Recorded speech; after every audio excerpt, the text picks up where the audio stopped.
இந்த உடலில் உயிர் இருக்கிற வரை, இந்த இதயத்தில் கடைசி சொட்டு ரத்தம் பாய்கிற வரை, இந்த இதயம் தமிழ் மொழிக்காகவும் தமிழ் இனத்தின் உரிமைக்காகவும் துடித்து கொண்டே இருக்கும்.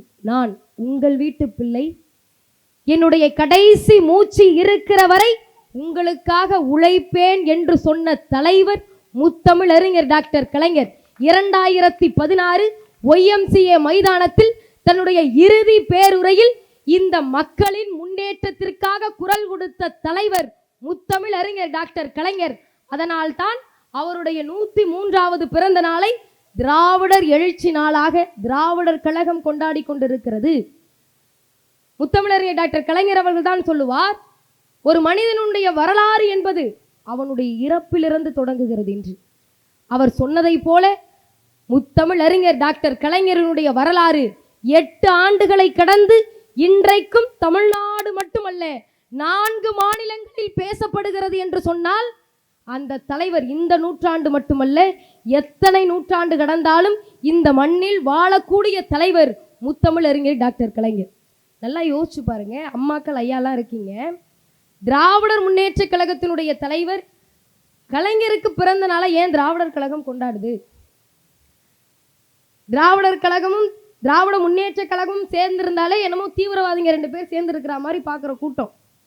அப்ப ஏன் திராவிடர் கழகம் கொண்டாடுது அப்படின்னு கேட்டா, தோழர்களே, ஒரு கட்சியினுடைய தலைவராக, ஒரு மாநிலத்தினுடைய முதல்வராக, மக்களினுடைய தலைவராக இருக்கக்கூடிய ஒருவர் பார்ப்பனியத்தை உயர்த்தி பிடிப்பது எளிது, பார்ப்பனர்களை உயர்த்தி பேசுவது எளிது.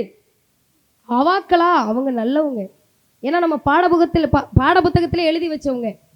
வண்ணான், குயவர், குயவன், இப்படி இந்த பக்கம் திருப்பினீங்கன்னா அவர் ஐயர், நல்லவர் அப்படின்னு பார்ப்பனர்களை உயர்த்தி பிடித்தவங்கள்லாம் இங்கே இருக்கிறாங்க.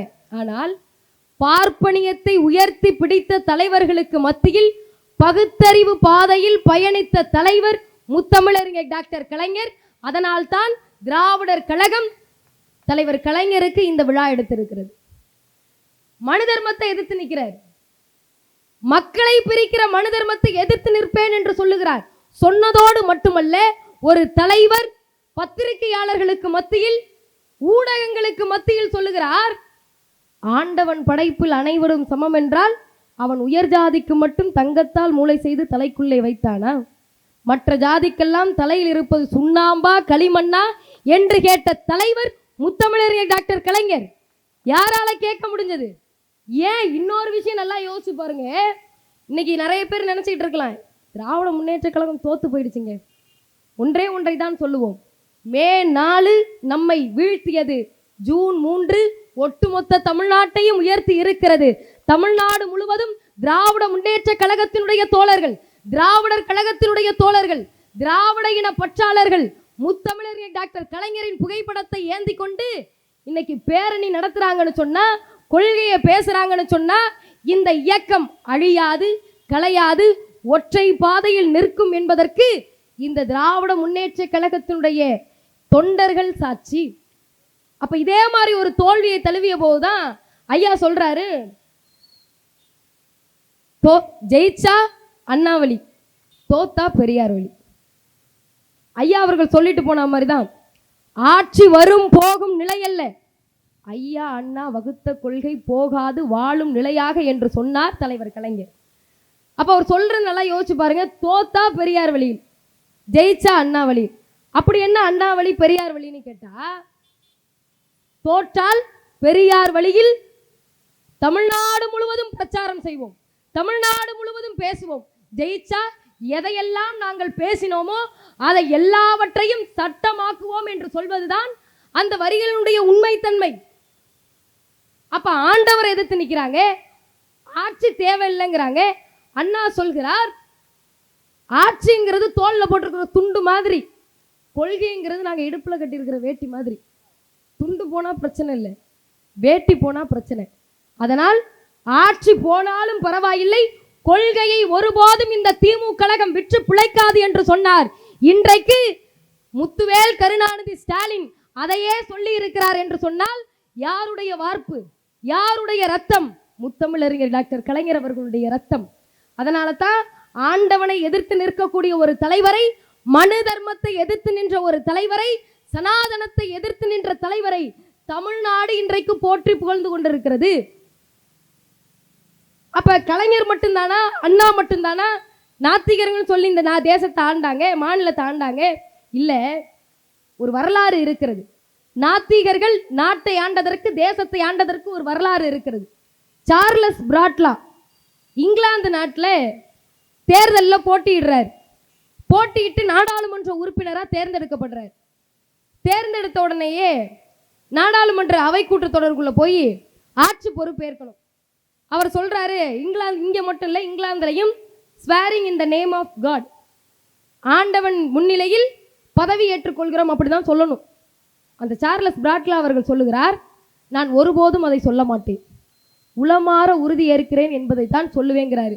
அதெல்லாம் முடியாதுங்க, நீங்கள் அப்படிலாம் உறுதி ஏற்க முடியாது, அப்படிலாம் உறுதி ஏற்றால் இந்த ஆட்சி நிற்காதுங்க அப்படின்றாங்க. இல்லை இல்லை, நான் உளமாற தான் உறுதி ஏற்பேன்னு சார்லஸ் பிராட்லா அவர்கள் சொல்லுகிறார். உடனே என்ன பண்ணாங்க, அந்த தேர்தலை கேன்சல்ங்கிறாங்க. மறுபடியும் தேர்தலில் நில்லு, மறுபடியும் ஜெயிச்சு காட்டுங்கிறாங்க. இரண்டாவது முறையும் மக்கள் ஓட்டு போட்டு அதே சார்லஸ் பிராட்லாவை தேர்ந்தெடுக்கிறார்கள். அப்பவும் வந்து சொல்றாரு, நான் இப்பவும் ஆண்டவன் பெயரால்னு சொல்லி நான் பதவி ஏற்க மாட்டேன், உளமாற உறுதி ஏற்கிறேன் என்றுதான் சொல்லுவேன்கிறார். மறுபடியும் ஆட்சியை கலைக்கிறாங்க. இந்த தேர்தல் செல்லாது, மறுபடியும் தேர்தல் நடத்துறோங்கிறாங்க. இதே மாதிரி 2 முறை தேர்தல் நடக்கிறாங்க. 2வது முறையும் மக்கள் ஓட்டு போட்டு சார்லஸ் பிராட்லாவையே தேர்ந்தெடுக்கிறார்கள். அப்பொழுதுதான் இங்கிலாந்து நாடாளுமன்றம் அவரை திருத்தவில்லை, தன்னை திருத்தி கொண்டது. உளமாற உறுதி ஏற்கிறேன் என்பதை அந்த நாடாளுமன்றம் ஏற்றுக்கொண்டது. இங்கிலாந்திலேயே இவ்வளோ போராட்டம்னா, தமிழ்நாட்டில் ஒரு தலைவர் சொல்லிவிட்டு சென்றதை அண்ணாவின் வழியில் உளமாற உறுதி ஏற்கிறேன் என்பதைத்தான் இந்த திமுக கழகம் சொல்லும் என்று இன்றைக்கு வரை அந்த உரிமை நிலைநாட்டப்பட்டிருப்பதற்கு காரணம் முத்தமிழ் அறிஞர் டாக்டர் கலைஞர். ஏன் அண்ணா செய்யலையா? அண்ணா வந்தார், ஆனால் தமிழர் தலைவர் ஆசிரியர் அவர்கள் தான் சொல்லுவார், இயற்கையின் கோணல் புத்தி 2 ஆண்டுகளில் அண்ணாவை பறித்து கொண்டது. தந்தை பெரியார் பேசியவற்றையெல்லாம் அண்ணா சட்டமாக்குவார் என்று எதிர்பார்த்து காத்து கொண்டிருந்த பொழுது அண்ணா மறைகிறார். அண்ணா மறைவிற்கு பிறகு இந்த திமுக கழகம் என்ன ஆகும் என்று சிந்தித்த பொழுது ஒரு தலைவர் வருகிறார், பொறுப்பேற்கிறார். 60 ஆண்டு காலம் சட்டமன்ற உறுப்பினராக, 50 ஆண்டு காலம் ஒரு கட்சியினுடைய தலைவராக, 5 முறை தமிழ்நாட்டினுடைய முதலமைச்சராக இருந்து சாதனை படைத்த ஒரே தலைவர் முத்தமிழறிஞர் டாக்டர் கலைஞர் என்று சொன்னால் அதுதான் இந்த திராவிடத்தினுடைய எழுச்சி.